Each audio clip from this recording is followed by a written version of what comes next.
সুধী বৈষ্ণব ভক্তবৃন্দ, রইল আপনাদের চরণে আমার ভক্তিপূর্ণ প্রণাম। আশা করি সকলে ভালো আছেন। প্রণাম জানাই শ্রী গুরুদেবের চরণে, প্রণাম জানাই আমার ভগবান শ্রী কৃষ্ণচন্দ্রর চরণে। সুধী বৈষ্ণব ভক্তবৃন্দ, ধারাবাহিক অনুযায়ী আজ আমরা দ্বিতীয় অধ্যায়ের 7 নং শ্লোক শ্রবণ করব। তবে তার আগে আমি ছোট্ট একটি কথা বলবো। সেটা হচ্ছে, হয়তো এই কথাটি এটা চৈতন্য চরিতামৃতর কথা শুনলে আমরা উদ্বুদ্ধ হব গীতা পাঠে।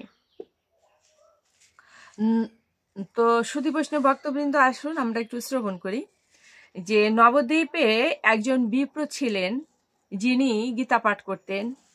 তিনি ছিলেন অল্প শিক্ষিত, এতটা ভালো উনি পড়তে পারতেন না। তো উনি নিত্য গীতা পাঠ করতেন এবং ভুলভাল পড়তেন।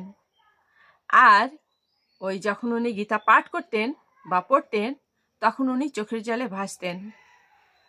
এই অবস্থায় দেখে নবদ্বীপবাসী বেশ কয়েকজন হাসাহাসি করতেন এবং একসময় তারা চৈতন্য মহাপ্রভুর নিকট যে এই বিষয়টি আলোচনা করলেন যে ওই বিপ্র উনি গীতা পাঠ করেন, তবে যথেষ্ট ভুল উচ্চারণে এবং শব্দের উচ্চারণে ভুল আছে। তবে উনি যখন গীতা পাঠ করেন তখন ক্রন্দন করেন। চৈতন্য মহাপ্রভু তখন সেই বিপ্রকে নিজে ডেকে জিজ্ঞাসা করলেন, আচ্ছা, তুমি যে গীতা পাঠ করো, তো অনেক শব্দ তোমার উচ্চারণে ভুল আছে, কিন্তু তুমি যখন গীতা পাঠ করো তখন যে ক্রন্দন করো, তুমি কি বুঝে এই ক্রন্দনটা করো? তখন সেই বিপ্র বলছেন যে আমি যখন গীতা পাঠ করি বা গীতা সামনে নিয়ে বসি, তখন আমার নয়ন সম্মুখে ভেসে ওঠে কুরুক্ষেত্রে যুদ্ধে, যখন যুদ্ধের প্রাক্কালে বা যুদ্ধের সময়ে ভগবান শ্রীকৃষ্ণ, যিনি অনন্ত কোটি বিশ্ব ব্রহ্মাণ্ডের মালিক, তিনি অর্জুনের রথের সারথি এবং অর্জুনকে রথপরি উপদেশ দান করছেন। এই দৃশ্যটা আমার নয়নের সম্মুখে ভেসে ওঠে আর আমার নয়ন অশ্রু সজল হয়ে ওঠে। তো তখন মহাপ্রভু বলেছিলেন, তোমার গীতা পাঠ ঠিক আছে, গীতা পাঠে তোমার অধিকার আছে।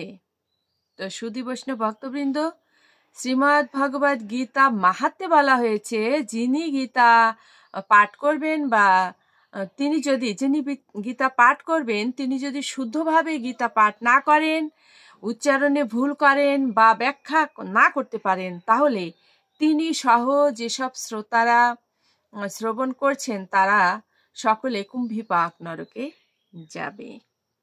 তা সুধী বৈষ্ণব ভক্তবৃন্দ, চৈতন্য চরিতামৃতে স্বয়ং চৈতন্য প্রভু, যিনি স্বয়ং ভগবান, তিনি বলেছেন গীতা পাঠে ওই বিপ্রের অধিকার আছে। অর্থাৎ উনি যদিও উচ্চারণে ভুল করেছেন, তারপরেও ভগবান সম্পর্কে, শ্রীকৃষ্ণ সম্পর্কে ওনার একটা স্বচ্ছ ধারণা আছে এবং ওনার ভিতরে প্রগাঢ় বিশ্বাস আর ভক্তি আছে, যেটা গীতাতেও বারবার করে ভগবান বলছেন।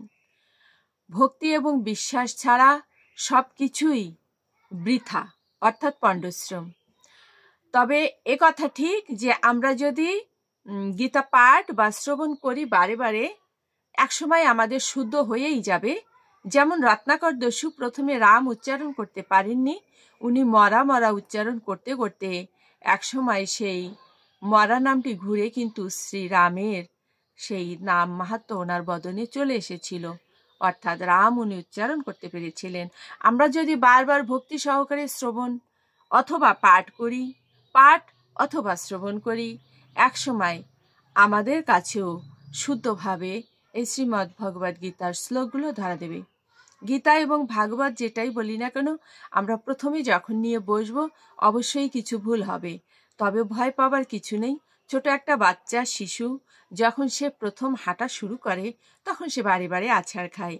এই আছাড় খেতে খেতে একসময় কিন্তু সে সুন্দর হাঁটা শেখে এবং সেই একসময় কি হয়, সেই একসময় দেখা যায় যে ওই 500 মিটার দৌড়, 1000 মিটার দৌড়েও সে কি করছে, জয়লাভ করছে। কিন্তু প্রথম কি ছিল, প্রথম সে হাঁটার সময় আছাড় খেয়েছিল। সুধী বৈষ্ণব ভক্তবৃন্দ, কথা আসলে বেশি বলতে চাই না, কারণ বেশি কথা কেউ শুনতে পছন্দ করে না। তবে কথা প্রসঙ্গে কিছু কথা চলেই আসে, সবার জন্য নয়। অনেকে আমরা বুঝি, অনেকে আমরা বুঝি না। অনেকে আমরা অবলীলায় এগিয়ে যাচ্ছি, আবার অনেকে আমরা ভয় পেয়ে পিছিয়ে যাচ্ছি। আমি সুধী বৈষ্ণব ভক্তবৃন্দ, যারা পিছিয়ে পড়ছেন বা ভয় পাচ্ছেন, শুধু তাদের জন্য বলছি। আর যারা এগিয়ে আছেন তাদের চরণে আমার সশ্রদ্ধ ভক্তিপূর্ণ প্রণাম। তো সুধী বৈষ্ণব ভক্তবৃন্দ, তাহলে আমরা নিত্য গীতা পাঠ এবং শ্রবণ করব। কেননা আপনি সারা বছর করে যে পুণ্য ফল অর্জন করতে পারবেন, বৈশাখ মাসে বা দামোদর মাসে বা মাঘ মাসে আপনি কিঞ্চিত করেও তার চেয়ে সহস্র বা লক্ষাধিক বেশি পরিমাণে সেই পুণ্য লাভ করতে পারবেন। তো অবশ্যই সে কথা বলবো, শুদ্ধ ভক্তগণ ভগবানের চরণে ভক্তি কামনা করেন, সেই ভক্তি আপনি পেয়ে যাবেন। আসুন আমরা সামান্য মঙ্গলাচরণ করে আমরা 7 নং শ্লোকটি শ্রবণ করব। জ্ঞানতিমিরান্ধস্য জ্ঞানাঞ্জন শলাকয়া চক্ষুরুন্মিলিতাং যেন তস্मै শ্রীগুরুবে নমঃ। শ্রীচৈতন্যমানভীষ্টয়ে স্থাপিतं যেন ভূতলে স্বয়ং রূপকদময়ং দদতি সপদান্তিকं। বন্দে অহং শ্রীগুরু শ্রীতপাদকমলং শ্রীগুরূन् বৈষ্ণবং চ শ্রীরূপং সাগ্রজাতং সগণ রঘুনাথং বিতং তং সজীবং সাদ্বৈতং সবিধূতং পরিজন সহিতং কৃষ্ণ চৈতন্য দেবং শ্রীরাধা কৃষ্ণ পাদন সহগণ ললিতান শ্রী বিশাখানিতাং চ। নমোऽয়ং বিষ্ণুপাদায় কৃষ্ণ পৃষ্ঠায় ভূতলে শ্রীমতে মহানাম স্বামিনীতে নমামি হে। বাঞ্ছা কল্পতরুভ্যশ্চ কৃপা সিন্ধুভ্যেব চ পতিতানাং পাবনেভ্যো বৈষ্ণবেভ্যো নমো নমো। ওম শ্রী পরমাত্মনে নমঃ। ওম শ্রীমদ্ ভগবতে শ্রীগীতায় নমঃ। নারায়ণং নমস্কৃত্য নরং চৈব নরোত্তমং দেবীং সরস্বতীং ব্যাসং ততো জয়ে মুদিরয়েৎ। মূকং করোতি বাচালং পঙ্গুং লঙ্ঘয়েতে গিরিম ইয়ৎকৃপাতমহং বন্দে পরমানন্দ মাধবম। ওম নমো ভগবতে বাসুদেবায়। নমো ভগবতে বাসুদেবায়। ওম নমো ভগবতে বাসুদেবায়। শ্রীমদ্ ভগবতে শ্রীগীতায় নমঃ। শ্রীগীতায় নমঃ। শ্রীগীতায় নমঃ। শ্রীমদ্ ভগবদ গীতা 2য় অধ্যায় শ্লোক সংখ্যা 7। কার্পণ্য দোষ উপহাত স্বভাবঃ পৃচ্ছামি তাম ধর্ম সম্মূঢ় চেতাঃ। यत् श्रेयः सत् निश्चितं ब्रूहि तत् मे शिष्यः ते अहं सधीमं तां प्रपन्नम्। অনুবাদ: কার্পণ্যজনিত দুর্বলতার প্রভাবে আমি এখন কিং কর্তব্য বিমূঢ় হয়েছি এবং আমার কর্তব্য সম্বন্ধে বিভ্রান্ত হয়েছি। এই অবস্থায় আমি তোমাকে জিজ্ঞাসা করছি, এখন কি করা আমার পক্ষে শ্রেয়স্কর তা আমাকে বলো। এখন আমি তোমার শিষ্য এবং সর্বতোভাবে তোমার শরণাগত। দয়া করে তুমি আমাকে নির্দেশ দাও।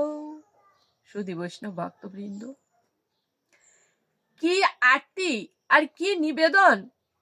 অর্জুনের এই সংলাপে দেখেছেন কত সুন্দরভাবে বলেছেন, এখন আমি তোমার শিষ্য এবং সর্বতোভাবে তোমার শরণাগত। শুধু বৈষ্ণব ভক্তবৃন্দ, আমরাও প্রভুর কাছে এমনি ভাবে আরতি করি, হে দয়াময়, আমি তোমার শিষ্য এবং সর্বতোভাবে তোমার শরণাগত।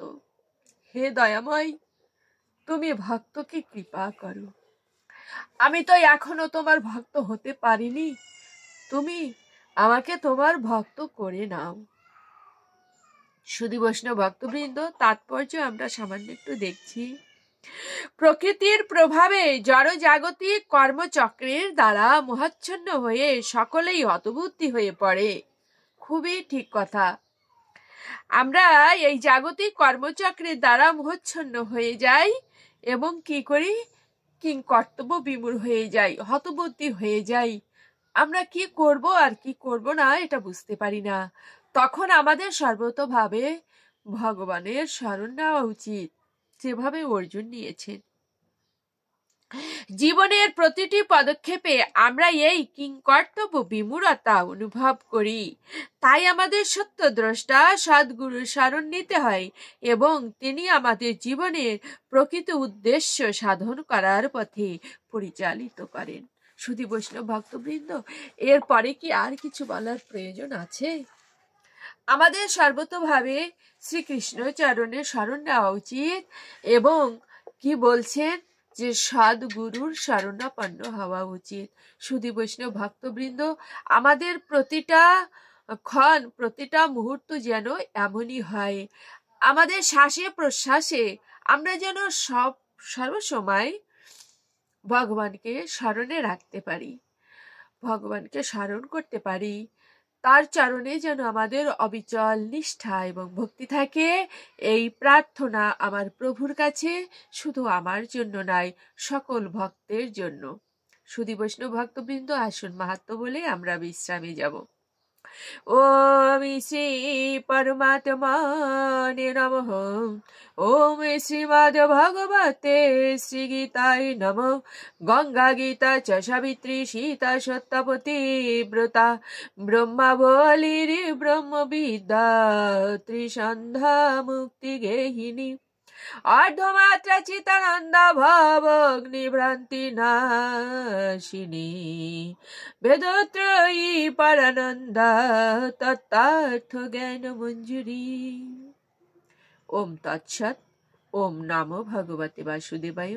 নমো ভগবতে বাসুদেবায়। নমো ভগবতে বাসুদেবায়।